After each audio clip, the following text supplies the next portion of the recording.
Hello, beautiful people of the internet. Did you know that everything that you believe about God defines your life?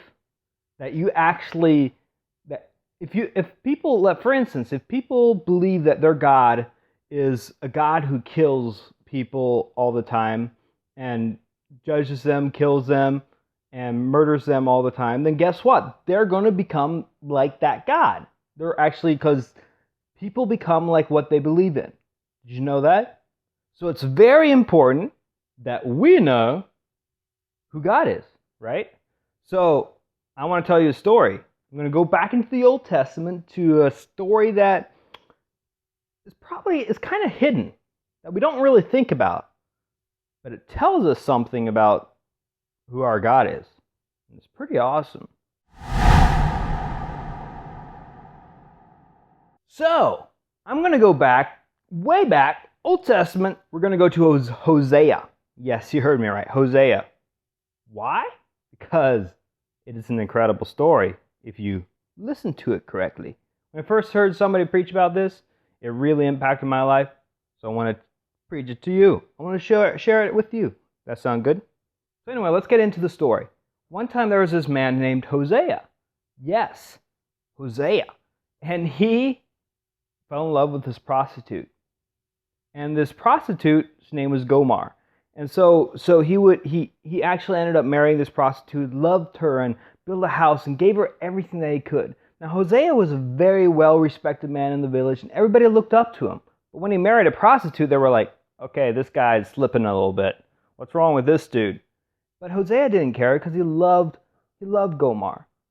And he did everything he could for her. He loved her in the small things in life. Like he brought her flowers and he loved her, but there was something going on.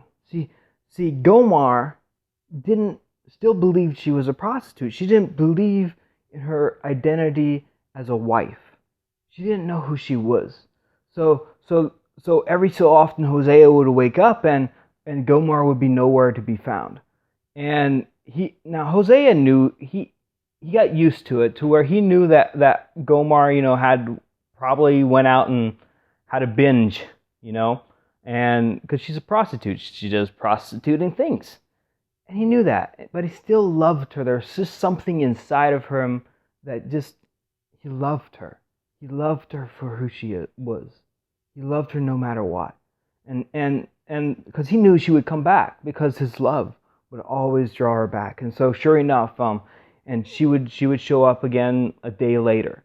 And this would happen multiple times, but Hosea didn't care because he loved her so much. He loved her so much, and he gave everything. They had children together. He gave her a beautiful family, a beautiful house, a beautiful part of town, and it was amazing. But then one day, Hosea wakes up, and Gomar's nowhere to be found. He doesn't know where she went.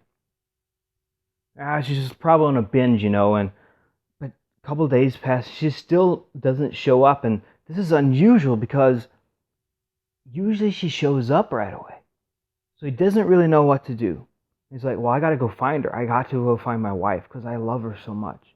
And so he goes down, this very well-respected man, goes into the worst part of town where no respected man ever goes to.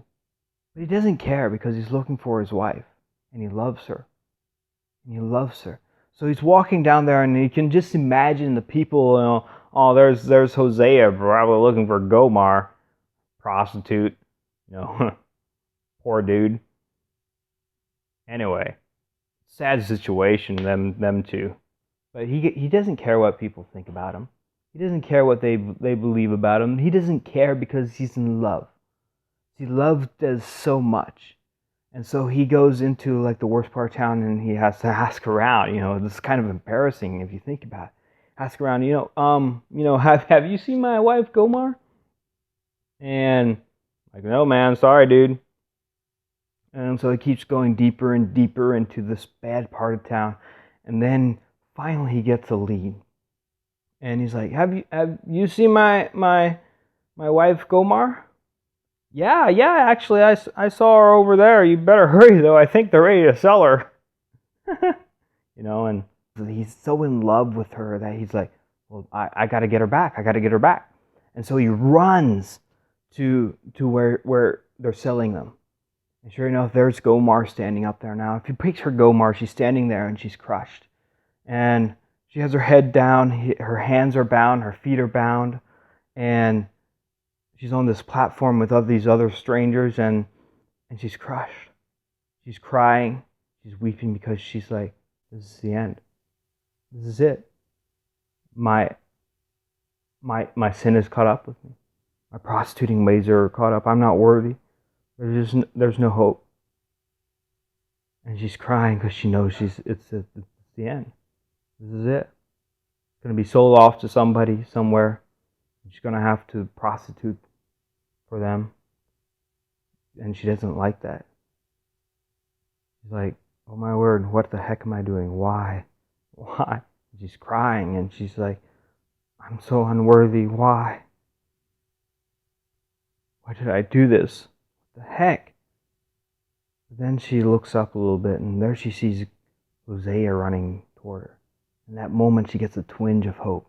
Like just maybe Hosea can solve this. Just maybe something can happen. And Hosea comes up to the auction block and she's there and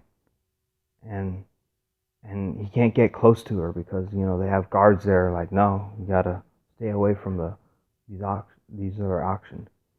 And sure enough, she comes up to be auctioned and Gomar's thinking, there's hope, but there's no way he's going to buy me back. I mean, look at all I did.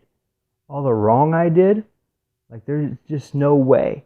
There's no way any well-respected man in his right mind would buy me back.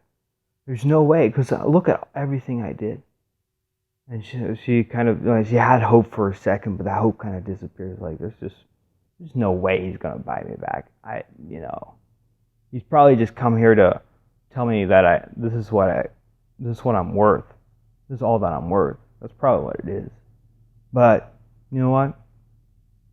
She stands up there and the auctioneer starts, hey, $5,000, $10,000, $20,000, and Hosea starts bidding. And this hope rises up within her again. $30,000, $40,000, $50,000. Now she knows that Hosea only has $50,000 in the bank. But the auctioneer goes up. $60,000, $70,000, $80,000. Hosea keeps bidding. She's like, oh my word, he's going to have to sell the house. $90,000. Finally at $100,000. Sure enough, Hosea is the last one. And she has this incredible hope. She knows how much Hosea loves her. In that moment, she really knows how much he loves her. He goes up to her and he takes away the shackles. He takes away the shackles on her hands and her feet, and he hugs her and says, you're safe. You're mine. You're worthy. I love you no matter what. Nothing can happen that can break this love. And see, that's the picture of God. That's how God looks at us. He loves us so much. Like right there in the book of Hosea, that story is about the Israelites, essentially, but it's about humanity.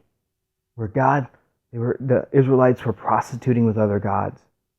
But God didn't care because he loved them so much. So he met them where they're at. And he paid everything to show them who they were. Say, you're not a prostitute. You are not a prostitute. You are my wife. We're the bride of Christ, right? You are my wife. You're not a prostitute. Stop living like one. You don't need to. You are worthy. And that's exactly what happened. Hosea told Gomer how worthy she was. And God is doing the same thing for you right now. Because you are worthy. And God's asking you right now to come to him.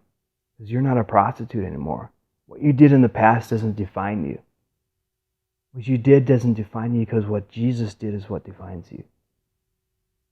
You are a son, you are a daughter of God. You are a child of God. You're not the prostitute. You're not caught in your sin. Your sin doesn't define you. God defines you. That's how much he loves you. He paid everything. In the worst state that you were at, He paid everything to get you to believe in who you are. It's beautiful. So I have a challenge for you this week. Number one, keep letting God love you like we did last week. Take 15 minutes a day and let God love you. Number two, read the book of John and just take in the love of Jesus and let it just wash over you. Just wash over you. And just go after the things that God has for you. Anyway, stay awesome, stay brilliant, stay loved.